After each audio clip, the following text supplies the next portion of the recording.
Assalamualaikum warahmatullahi wabarakatuh.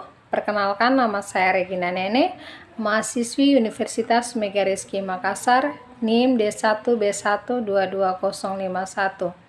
Di sini saya akan menjelaskan tentang hospital farmasi dan servis profesional.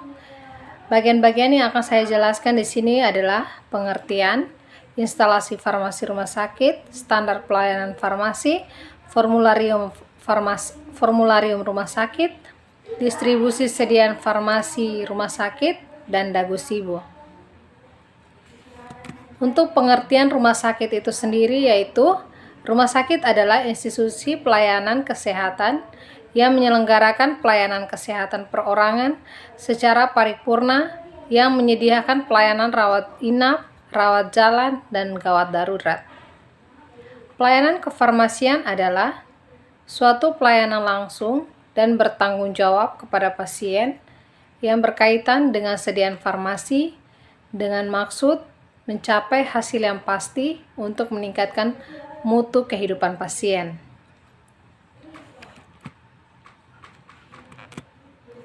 Selanjutnya, instalasi farmasi rumah sakit. Menurut Permenkes tentang standar pelayanan kefarmasian rumah sakit nomor 72 tahun 2016, instalasi farmasi adalah unit pelaksanaan fungsional yang menyelenggarakan seluruh kegiatan pelayanan kefarmasian di rumah sakit. Permenkes nomor 3 tahun 2020 menyatakan bahwa pelayanan kefarmasian menjamin ketersediaan sediaan farmasi, alat kesehatan, dan bahan medis habis pakai yang aman, bermutu, bermanfaat, dan terjangkau, serta perorganisasian instalasi farmasi harus mencakup penyelenggaraan pengelolaan sediaan farmasi, alat kesehatan, dan bahan medis habis pakai, pelayanan farmasi klinik, dan manajemen mutu, beserta dan bersifat dinamis, dapat direvisi sesuai kebutuhan dengan tetap menjaga mutu. Standar pelayanan kefarmasian di rumah sakit meliputi standar yang pertama, standar pengelolaan sediaan farmasi, alat kesehatan, dan bahan medis habis pakai. Yang kedua, pelayanan farmasi klinik. Untuk pengelolaan sediaan farmasi, alat kesehatan, dan bahan medis habis pakai meliputi yang pertama, pemilihan, perencanaan kebutuhan, pengadaan, penerimaan, penyimpanan, pendistribusian, pemusnahan dan penarikan, pengendalian, dan administrasi. Selanjutnya, untuk pelayanan farmasi klinik meliputi pengkajian dan pelayanan resep, penelusuran riwayat penggunaan obat, rekonsiliasi obat, pelayanan informasi obat atau PIO, konseling, visit, pemantauan terapi obat atau PTO, monitoring efek samping obat atau MESO, evaluasi penggunaan obat atau EPO, dispensing sediaan steril, dan pemantauan kadar obat dalam darah atau PKOD. Untuk selanjutnya, formularium rumah sakit. Formularium rumah sakit merupakan suatu dokumen yang secara terus-menerus direvisi yang berisi daftar obat yang disusun oleh komite farmasi dan terapi untuk digunakan di rumah sakit.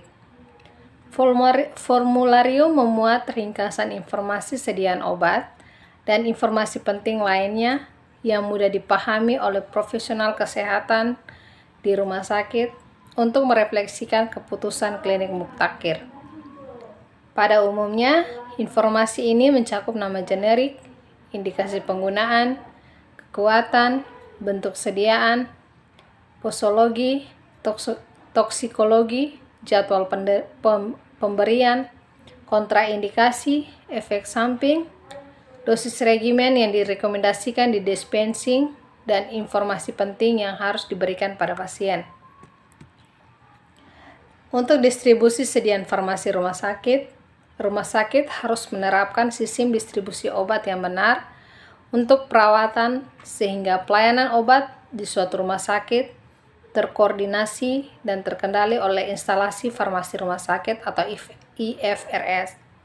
Selain itu, dengan rumah sakit menerapkan sistem distribusi obat yang baik, maka akan mengurangi medication error.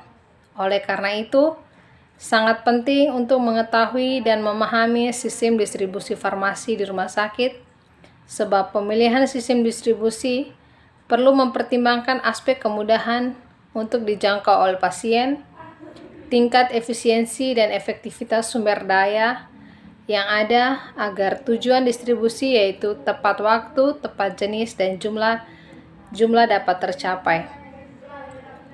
Berbagai masalah kesehatan yang terkait penggunaan obat masih banyak ditemui di masyarakat, seperti kurangnya pengetahuan tentang penggunaan obat yang tidak rasional, penyalahgunaan guna obat, terjadinya efek samping obat,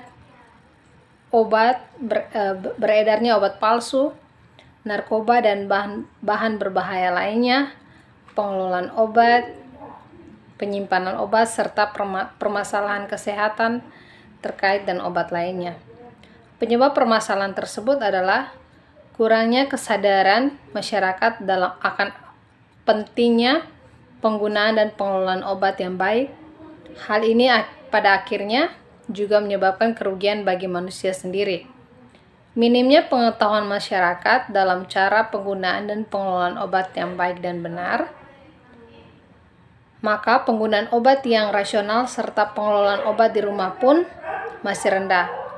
Dalam penyimpanan obat, masyarakat tidak memperhatikan ketentuan yang seharusnya dilakukan, seperti masih menyimpan di lemari yang bercampur dengan makanan dan menyimpan obat di meja yang mudah dijangkau oleh anak-anak. Dalam pembuangan obat yang sudah kadaluarsa, masyarakat juga masih tidak memperhatikan cara membuang obat yang baik dan benar, seperti membuang obat dengan kemasan utuh. Hal ini dapat menyebabkan obat yang sudah terbuang dapat diambil dan digunakan kembali oleh orang lain. Salah satu pengelolaan obat yang baik dan benar adalah dengan mengenal makna dagosibo. Selanjutnya saya akan menjelaskan tentang dagosibo. Dagosibo adalah singkatan dari dapatkan, gunakan, simpan, dan buang. Dagosibo itu sendiri mempunyai arti dapatkan obat secara benar, gunakan obat secara benar, simpan obat secara benar, dan buang obat dengan benar.